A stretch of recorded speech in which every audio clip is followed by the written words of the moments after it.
Coming up on this episode of the MD and Chef Team Show. Coming up on this episode of the MD and Chef Team Show. It doesn't matter what people say. It doesn't matter what kind of bad news does come. I'm able to handle it because my brain health is in optimal. Well, it is optimal. Yeah, your brain health is optimal, and that will lead to your mental wellness to deal with anything that happens. Nothing scares you because you're able to be like a palm tree in a hurricane.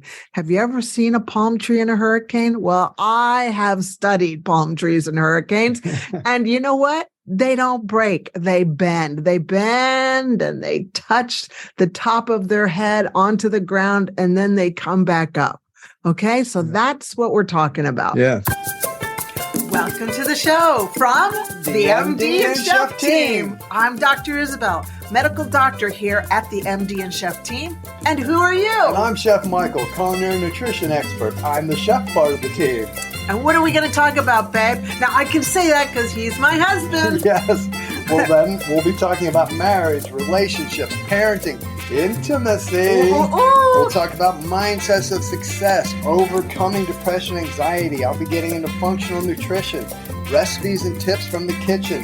And we're going to both get into how to live a long, healthy, vibrant life. Yes, I love it. Our mission is to help you prevent and reverse disease and give you hope in the process. Oh yeah, we like to have fun too. So let's get on with the show. Hello and welcome to the MD and Chef Team. And in today's show, I have a very special guest with me. Oh yes, you know this lady. You know this doctor. My beautiful wife, Isabel, and your doctor on a mission, Dr. Isabel. How are you, my dear? Hi, sweetheart. How are you doing? I'm good. I'm good. Great. Oh, I just had to prep you up there, bring you in on the show. Thank you. You make me sound very good. Well, you make it easy. What do you got for that we can serve our listeners with today, my dear? Well, today I would like to share with you how to optimize your brain health so that you have your best life. Because the latest science is showing us that we don't have a mental illness issue, okay? We kind of need to scrap that to the side. It's not a mental illness issue that we're seeing. It's a poor brain health issue. And when we learn how to deal with or fix or correct or support the contributors that are affecting our illness with our brain health, then we're going to end up having good brain health, which will lead to excellent mental health.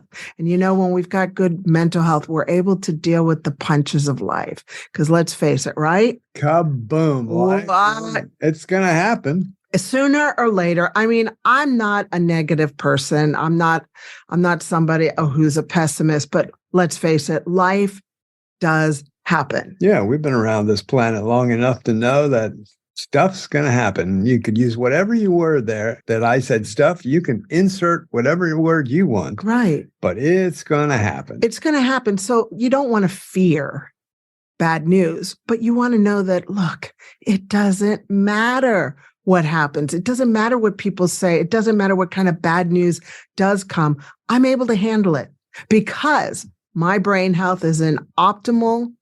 Well, it is optimal. Yeah, your brain health is optimal, and that will lead to your mental wellness to deal with anything that happens. Nothing scares you because you're able to be like a palm tree in a hurricane. Have you ever seen a palm tree in a hurricane? Well, I have studied palm trees and hurricanes.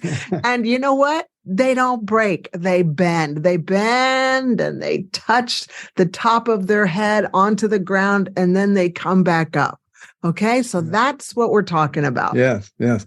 And I know, and I think that you are going to share in some of your own personal stories about life kicking you around. So how you came to these revelations of having to work on optimal brain health so that you can handle things in life. Have a Right. few things happen to you in life, my dear. Yeah, well, you know how it is. I've learned to become that palm tree in a hurricane. Yes. Instead of just going doink. Yeah. And just to share a little bit about my story, in 2013, I was a very frustrated doctor. I came to the realization that we don't have a healthcare system. We've got disease management. And I wasn't helping my patients get better. I was just keeping them unwell with their 3 monthly visits and repeating their prescriptions. I wasn't reversing or stopping any of their diseases. And so in 2013, Michael and I both agreed that I was going to go ahead and start Doctor on a Mission. And we both agreed that it was going to be to prevent and reverse disease and give people hope. Because you know what? Without hope, it is impossible to move forward. And a year later, 2014, just one day, I realized, wow, I'm a doctor, I'm a wife, I'm a mother, and now I'm a brand new entrepreneur, and I've never learned how to do online education or social media education in school. I'm learning this as I go. And I'm one of these fast people. I want results fast. I'm not a patient person. I'm getting patient. And a year after starting Doctor on a Mission, it hadn't grown as fast as I had wanted it to. It basically hadn't grown at all, actually. Right. And yeah. But you know, there's a season for growth, and we weren't in that season, but I tried to make it that season. And I got really, I became very anxious and overwhelmed. And I was listening to the inner critic, like, what are you doing? You can't do this. You can't help people, on the internet or over on online courses and stuff. And so that was night after night after night. And when I become anxious, I don't sleep. And for 17 straight nights, I only slept 2 hours maximum, maybe 3 each night. You can imagine how I was by the end of those 17 nights. Now, I tried to take my life twice in a 3-day period. And by the grace of God, that plan was stopped. It was interrupted. And my husband took me to go see our pastors, who helped us greatly, and then off to the doctor. Yeah. And the doctor said, Isabel, you got to see the psychiatrist. And for a medical doctor to see a psychiatrist is taboo. We're not supposed to need a psychiatrist. And I was very afraid of not being able to do my passion for the rest of my life, which was be a doctor. However, I did want to get help. And the psychiatrist said, Isabel, you're going to be on this antidepressant, and here's your sleeping tablet. And look, you're going to be on this antidepressant for the rest of your life. And at that point, I had totally surrendered to whatever needed to happen for me to sleep, because I was, like you can see, I was in a bad place. But deep down inside, I remember saying to myself, I didn't say this out loud, but deep down inside, I said to myself, we'll see about whether I'm going to be on this antidepressant for the rest of my life. So I took the medication and I got better. Well, and the harsh reality was two things. Through that 17-day process, we hear of people being claimed insane or insanity. Insane. I was insane. You were. I was psychotic. You were psychotic. Yeah, I was totally psychotic. This was a regular person a few weeks ago, lovely, upbeat, bubbly person, and within basically a month became psychotic. And even when we got you in to the mental part of the hospital that day, just, after your attempts on your life, which were unsuccessful, they were testing you for all kind of drugs because basically you seemed psychotic. Yeah, they thought I was on meth. All these drugs, and of course you weren't. But it was hard for them to understand about the sleep part. I mean, they even inside of the mental health system, they just were like, wow. I mean, and so when you hear of people getting some kind of a diagnosis of psychotic or insane or whatever it may be, we just automatically think, well, that is just something, there's something wrong. And you're right, something is wrong, but it's the brain health. Oh my Something has gosh. gone off. Yeah. And something had gone off for you. And the other part was then the big awakening was for you. Here you are as a doctor in the inside of the mental health system of healthcare. Yeah. And seeing how it operates, see what was going on. And by the time you went through that and came out, it was like, oh my gosh, this is not good. This is not serving people properly.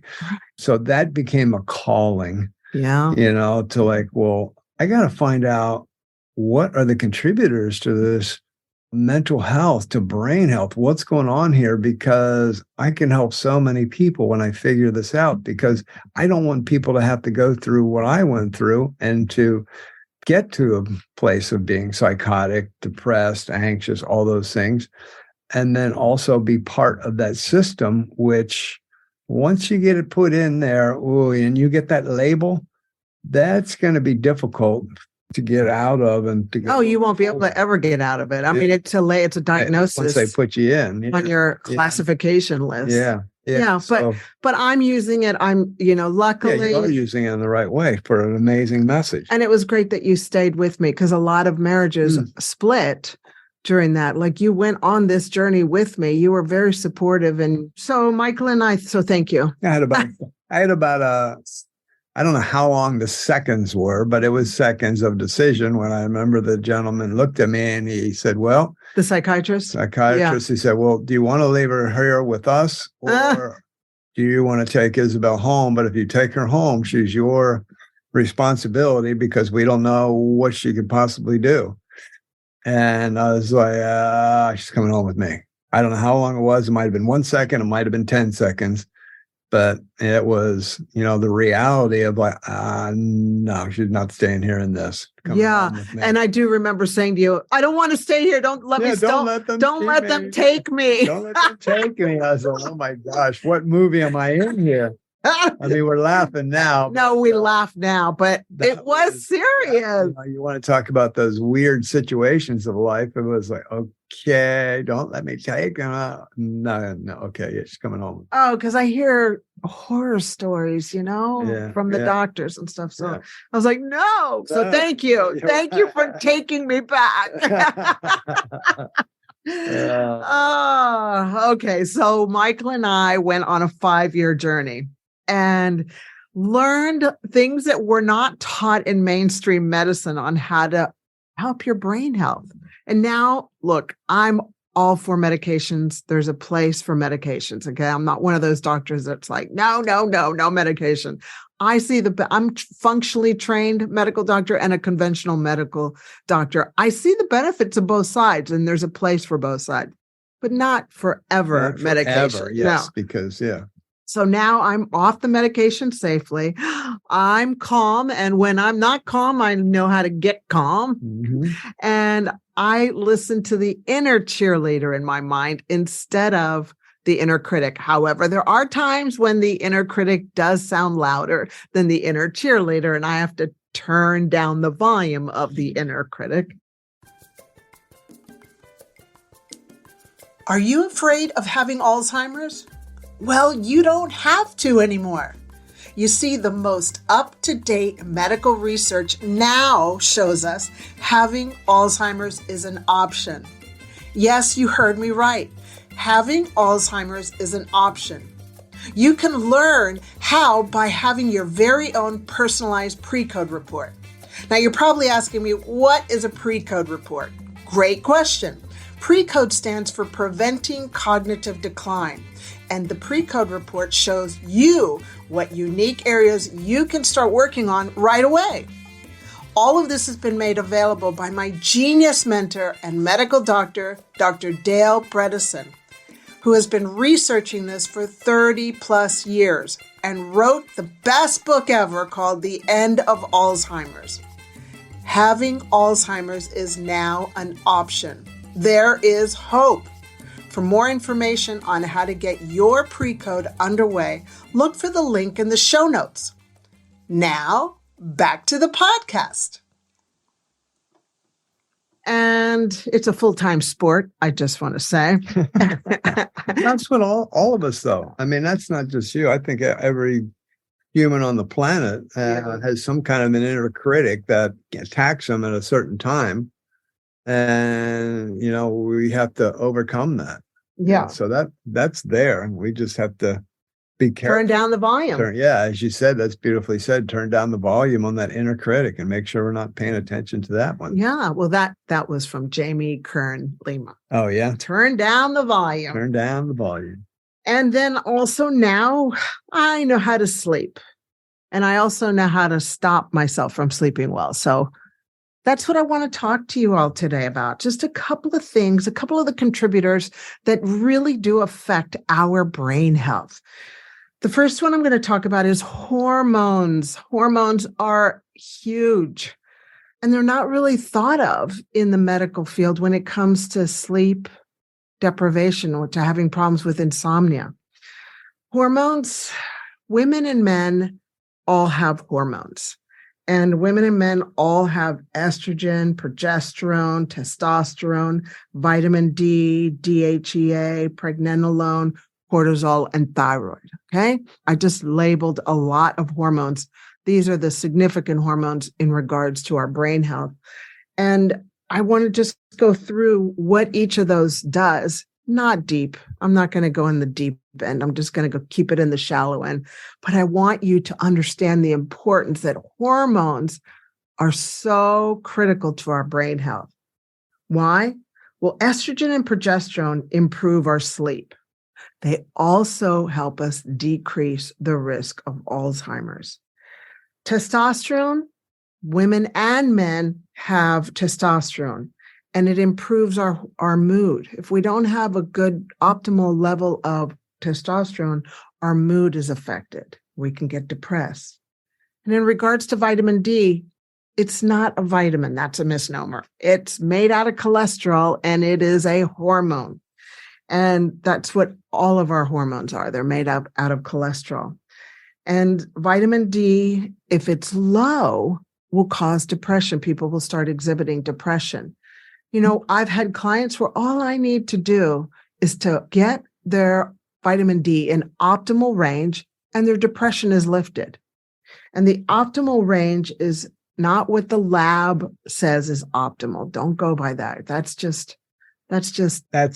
average. Average. You're not going to be average. We want you to be optimal. We're not, you as our listeners, you're not average. We're looking to be optimal. Optimal. Tip-top form. Tip-top, not just, okay. Yeah, you don't want a C minus. Yeah. You want to be... Hey, I'm just average. Well, yeah, okay, come on. Come on, you're with us here. Let's go. Let's be our best. Yeah. You want to be an A student. There you go. Yeah. If you're into that scoring system. But no average here. So the optimal levels of vitamin D are 50 to 80 nanograms per mil. And I'm going to say that again because the units are important. 50 to 80 nanograms per mil. That's NG/ml. So if you get that lab checked by your doctor, make sure it's in that range. And if not, then get it, do whatever you need to do to optimize your vitamin D level to get it to that range. Yes. DHEA is a hormone that's made in our adrenals, which sit right on top of our big, beautiful kidneys. And DHEA improves mood. I never knew this stuff till I tried to take my life. Then I started learning all about hormones. Another hormone that's called the mother of all hormones is pregnenolone. And pregnenolone creates all the hormones, cortisol and estrogen and testosterone. If pregnenolone is low, you want to make sure that is optimized. The next hormone that's also created in your adrenal is cortisol. Now, you know that cortisol is one of your stress hormones. And when you're stressed, your cortisol levels are high. Well, it's not very good for your brain to have high cortisol levels. Why? Because the science shows that high cortisol levels shrink a part of your brain for memory called the hippocampus. Not the hippopotamus, the hippocampus. And so high cortisol levels will result in smaller hippocampus decrease memory. Okay. So we want to make sure to do everything to normalize, to optimize our cortisol level. And then the last hormone is the big old thyroid. And that's a gland that's right in the middle of your neck. And that controls, I know that vitamin D, here's a little bit of information. Vitamin D controls 900 genes, and thyroid controls 400 functions in your body. So if you're ever on a, game show. Oh, yeah. Jeopardy, you're going to win lots of money. Remember, vitamin D affects 900 genes and thyroid affects 400 functions. Okay. All right. And you can share the winnings with me. And so thyroid there's 7 types of thyroid that you want to get checked, because doctors are only taught to check one of those, and that's TSH. But you know what? There's more to that. So there is the TSH, and you want that level to be less than 2. Then there's also the free T3 and the free T4. And free T3 is your active thyroid, and free T4 is the storage. So it's kind of like, it's the storage of your thyroid. And then there's the reverse T3, which helps convert T4 to T3. Don't worry, I'm not going to test you on all that.